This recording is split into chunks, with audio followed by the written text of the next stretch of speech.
But I wanted to go to Dahr Jamail. Dahr has a lot of courage. We've interviewed him many times over the years. He was in Lebanon during the last war there. He's been in Iraq multiple times. He's an American living right here in Texas, out in Marfa, out there with the Marfa Lights. It's originally from Houston. And his reporting's always turned out to be very, very accurate. He's broken a lot of major news.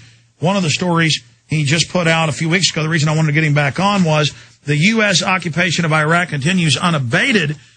And I went and researched his story and others. They're redrawing the major city maps to not count U.S. military bases as part of the city, to now say they're out of the city, or they're withdrawing from the surge that put them out in little substations back into their main bases. So it's a 3-year-old policy. So it's literal shell game. And they've also, of course, rotated 30-plus thousand troops into Afghanistan and Pakistan, and those numbers are growing. So here's the Democrats getting into office in 2006 in the House, electing Barack Obama in late 2008. And I talked to Democrats on the street, and they go, yeah, we're not in Iraq anymore, because they had that big psyop, kind of like Bush with the aircraft carrier, mission accomplished. I mean, this is sick. If Bush would have tried this, would we have put up with it? And they also make it a left-right issue. Ron Paul isn't for the war.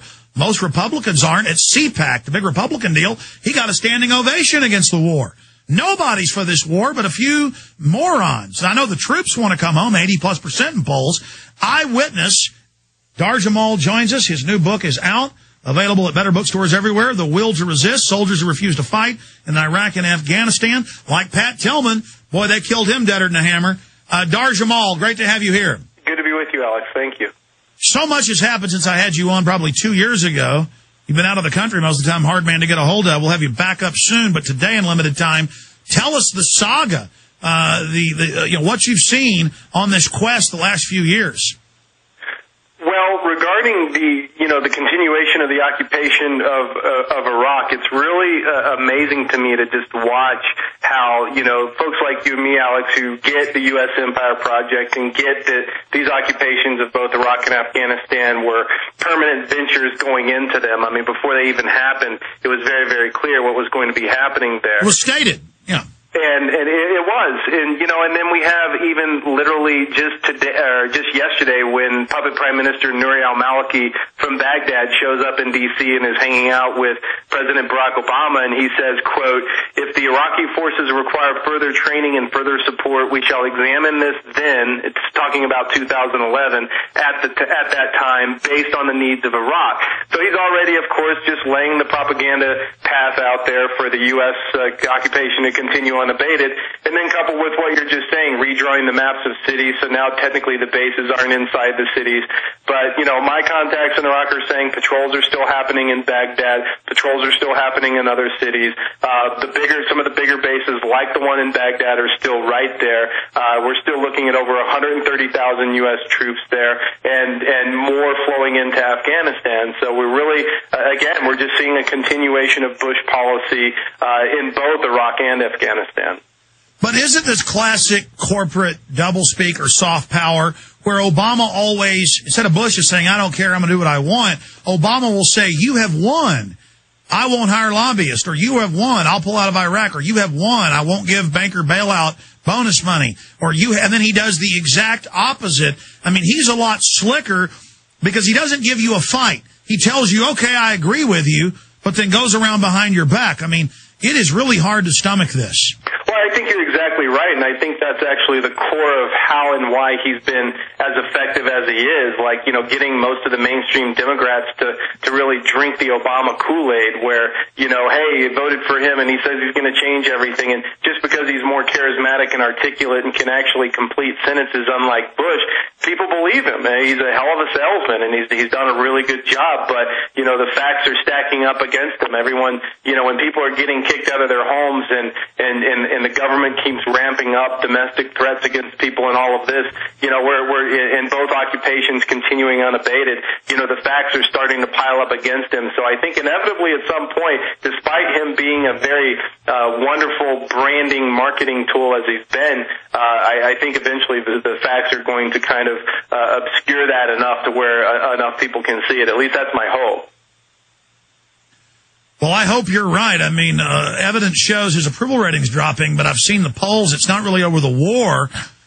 They've kind of put that out of sight, out of mind as they put troops in Afghanistan, in Pakistan, major escalations, really scary stuff, menacing the Russians, moving more troops into those areas, kind of continuing Bush's sneak attack on South Ossetia.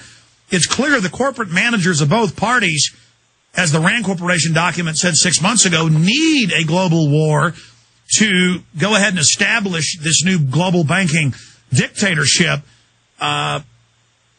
So people are waking up to Obama, but only because he didn't fix the economy overnight as he had promised. When you talk to Democrats or you talk to progressives, are they starting just to, from what you see on the ground, to see through him? Or are they saying, like some Democrats I talk to or anti-war folks go, well, at least he's not Bush. At least he makes me feel good while he betrays me.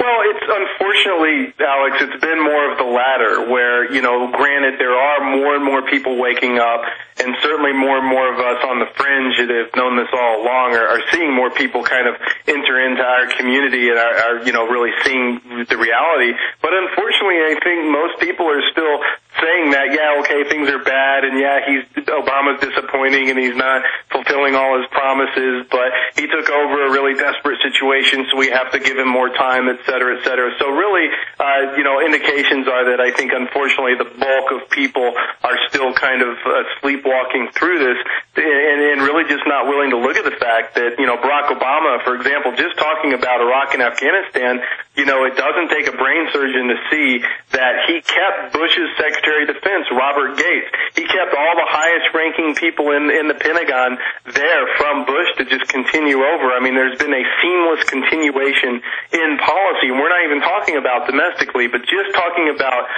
foreign policy and the U.S. empire abroad, we're looking at this continue unabated. We're still running on the 2006 National Security Strategy, of course, which was revised under Bush, and when we look at that, actually it was updated in 2008 for Obama, and let me read you the first two sentences from this document. It says, U.S. interests include protecting the nation and their allies from attack or coercion, promoting international security to reduce conflict and foster economic growth, and securing the global commons with them and in securing the global commons and with them access to world markets and resources, end quote. I mean, there you have it. I mean, that's the national security strategy. That is U.S. foreign policy. Any questions? No, there's not any questions, but then they cynically lie to the people of the United States. Now, in the time we've got with you, get into what you saw in Iraq on your first visit, what you saw in subsequent visits, what you really have seen in Lebanon when you were there during the bombardment in 2006. Well, what I saw in Iraq, the first visit and all subsequent visits was, there was, over here it's really easy for people to kind of hear the propaganda. Yes, we're going to liberate the Iraqi people, make everyone safer and happy and bring the McDonald's and all of this stuff. But when you go over there and you see it firsthand, you see the mask ripped off, the propaganda mask ripped off of the U.S. Empire Project. And like all empires through history where we talk about, Russia going into Afghanistan or the British going into Iraq in the early 20th century or the Mongols or Hitler or whatever, you see basically just brutal, savage empire. We're going to come in and rape and pillage and take this country and take their resources and do what we please and leave the civilian population to fend for itself. And that's exactly what I saw, and that's what happened. We see a devastated country. We see over 1 million people dead. We still see today over 4 million people, refugees either within or outside of their own country. And that situation that I saw back in November 2003 is consistently degraded with each subsequent trip that I went into Iraq, including up to the most recent trip I was there, which was just this past February. So that's the situation there. And then we look at what I saw in Lebanon with the